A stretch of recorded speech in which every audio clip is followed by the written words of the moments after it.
Assalamualaikum warahmatullahi wabarakatuh. Perkenalkan, nama saya Rustina Aprilia dari kelas Pendidikan Fisika semester 3, Fakultas Ilmu Tarbiyah dan Keguruan Universitas Sains Al-Quran, Jawa Tengah di Wonosobo. Assalamualaikum warahmatullahi wabarakatuh. Nama saya Ani Zuriatul Fatimah, NIM 2019-020005 dari Prodi Pendidikan Fisika 3A, Fakultas Ilmu Tarbiyah dan Keguruan Universitas Sains Al-Quran, Jawa Tengah, Wonosobo. Assalamualaikum warahmatullahi wabarakatuh.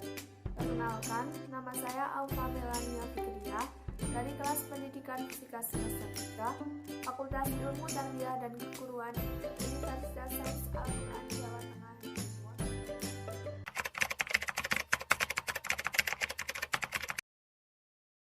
Assalamualaikum warahmatullahi wabarakatuh. Di sini saya ingin menyampaikan poin yang pertama mengenai pengertian teknologi informasi.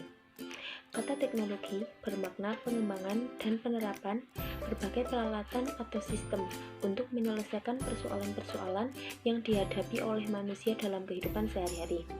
Sehingga teknologi juga merupakan hasil olah pikir manusia untuk mengembangkan tata cara atau sistem tertentu dan menggunakannya untuk menyelesaikan persoalan dalam hidupnya. Sedangkan untuk kata informasi memiliki makna berita yang mengandung maksud tertentu, sehingga apabila keduanya disimpulkan, yakni pengertian dari teknologi informasi adalah tata cara sistem yang digunakan oleh manusia untuk menyampaikan pesan dan informasi. Pengertian dari para ahli. Untuk yang pertama, mengenai teknologi dan informasi dari pendapat Hug dan Ken. Pada tahun 1996, mereka mengatakan bahwa teknologi informasi adalah seperangkat alat yang membantu kita dalam bekerja dengan informasi dan melakukan tugas-tugas yang berhubungan dengan pemrosesan informasi.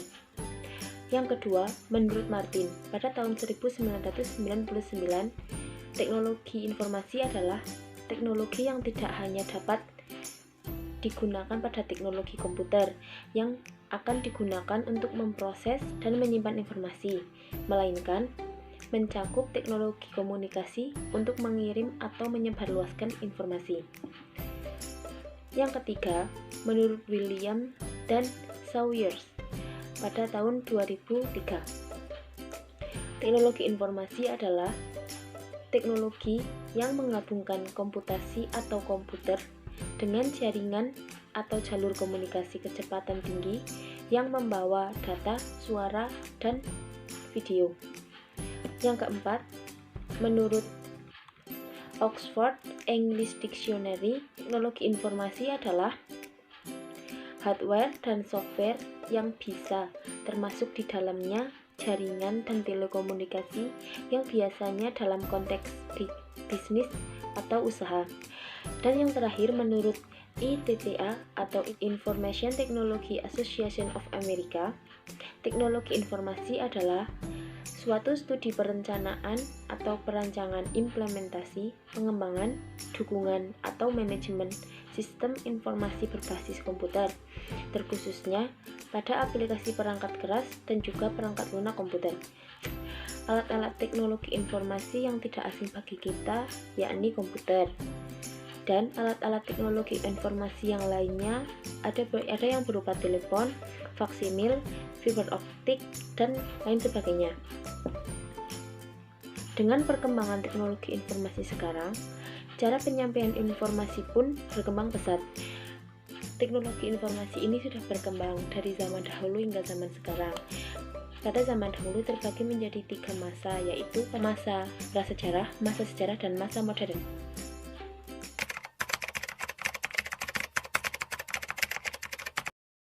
Sebab ini, saya akan menjelaskan pengertian industri. Pengertian industri sangatlah luas, yaitu menyangkut semua kegiatan manusia dalam bidang ekonomi yang sifatnya produktif dan komersial. Menurut Kamus Besar Bahasa Indonesia atau KBBI, industri merupakan kegiatan memproses atau mengelola barang dengan menggunakan sarana dan peralatan, misalnya menggunakan mesin.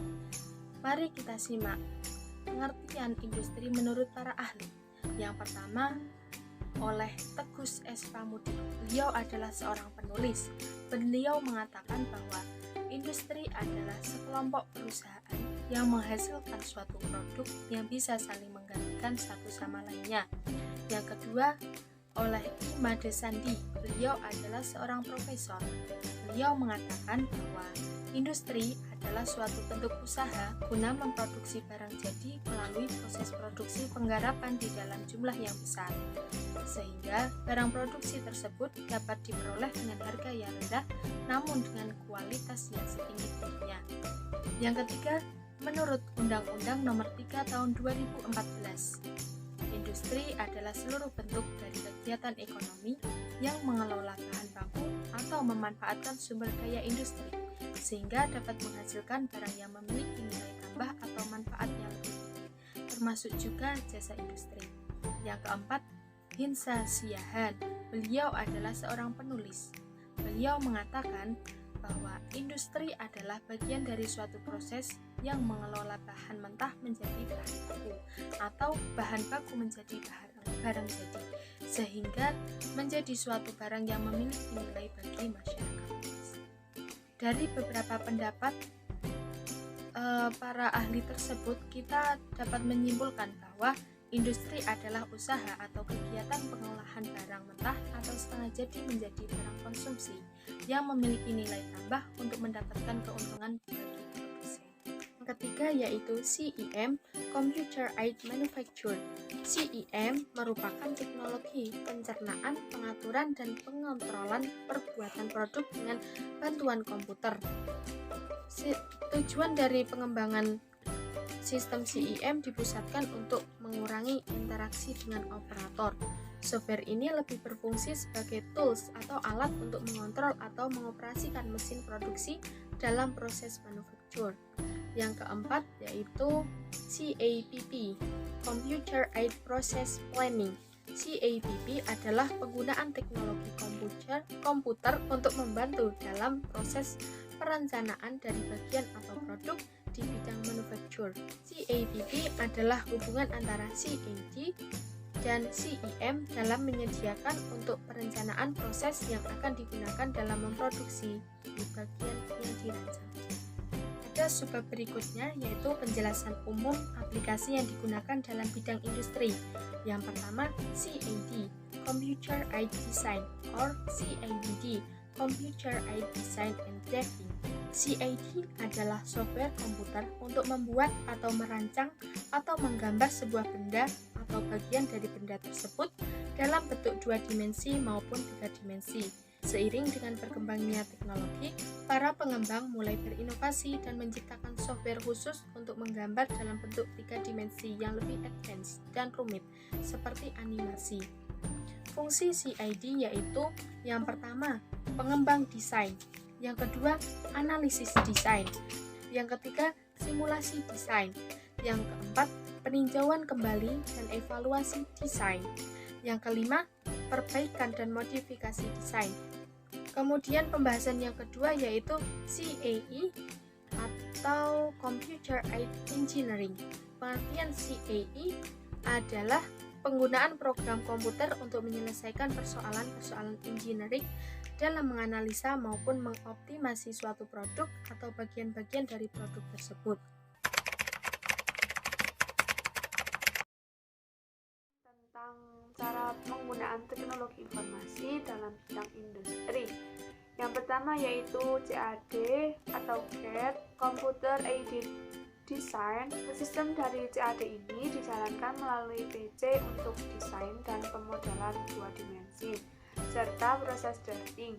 Kemudian dijalankan dan diintegrasikan dengan sistem CAM atau Computer Aided Manufacturing yang disesuaikan dengan format mesin CNC atau Computer Numeric Control yang akan digunakan. Yang kedua yaitu Computer Aided Engineering. Proses dalam program Computer Aided Engineering dapat dibagi menjadi 3 tahap. Antara lain yang pertama yaitu pre-processing, yang kedua yaitu post-processing, Selanjutnya yaitu CAM atau Computer Aided Manufacturing. Selanjutnya yaitu Computer Aided Process Planning. Computer Aided Process Planning ini adalah hubungan antara CAD dan CAM dalam menyediakan untuk perencanaan proses yang akan digunakan dalam memproduksi suatu bagian yang telah dirancang sebelumnya. Yang terakhir adalah cara kerja dari komputer numeric control. Komputer numeric control ini digunakan untuk melakukan proses permesinan dan perancangan. Di banyak kasus sistem CAM ini akan bekerja dengan perancangan CAD yang dibuat di lingkungan 3 dimensi. Programmer CNC atau Computer Numeric Control ini akan menentukan operasi mesin dan sistem dari CAM yang akan membuat program dari Computer Numeric Control ini. Komputer memanfaatkan kendali untuk memotong dan membentuk material. Teknologi informasi dalam bidang industri. Yang pertama yaitu tentang Computer Aided Design atau CAD. Kelebihannya yang pertama yaitu responnya cepat. Kemudian yang kedua, desain manufaktur yang lebih fleksibel dan besar. Kemudian kelebihan yang ketiga yaitu dapat meningkatkan mutu produk dan menurunkan biaya produksi per unit. Yang keempat, dapat mengurangi kebutuhan untuk membuat prototip fisik. Dan yang terakhir adalah efisiensi penggunaan ahli yang langka. Kelebihan yang kedua yaitu dari kelebihan Computer Aided Engineering. Yang pertama, dapat mempersingkat waktu pengerjaan. Kemudian kelebihan yang kedua yaitu dapat mengurangi biaya operasi penelitian. Dan kelebihan yang ketiga dapat meningkatkan kualitas suatu produk yang akan dibuat. Kelebihan yang ketiga yaitu dari Computer Aided Manufacturing. Kelebihan yang pertama yaitu keakuratan lebih besar. Kemudian yang kedua dapat menurunkan tingkat tarif sisa. Yang ketiga dapat memenuhi kebutuhan pemeriksaan. Kemudian yang keempat dapat perubahan rancang bangunan dapat diperiksa dengan lebih teliti. Selanjutnya, waktu laju awal fabrikasi lebih pendek. Selanjutnya yaitu kelebihan dari Computer Aided Process Planning. Yang pertama, dapat mengurangi waktu perencanaan proses. Kemudian yang kedua, dapat mengurangi biaya perencanaan proses dan manufaktur. Kemudian yang selanjutnya dapat menghasilkan perencanaan yang lebih konsisten. Dan yang terakhir yaitu dapat meningkatkan produktivitas. Kemudian kelebihan yang terakhir yaitu dari Computer Numeric Control. Kelebihan yang pertama yaitu dapat meminimalisir terjadinya human error. Kemudian yang kedua yaitu dapat hemat pengeluaran. Yang ketiga, lebih tahan lama dibanding mesin yang manual. Kemudian selanjutnya dapat mengurangi sampah produksi. Dan yang terakhir yaitu dapat meningkatkan keakuratan yang lebih tinggi.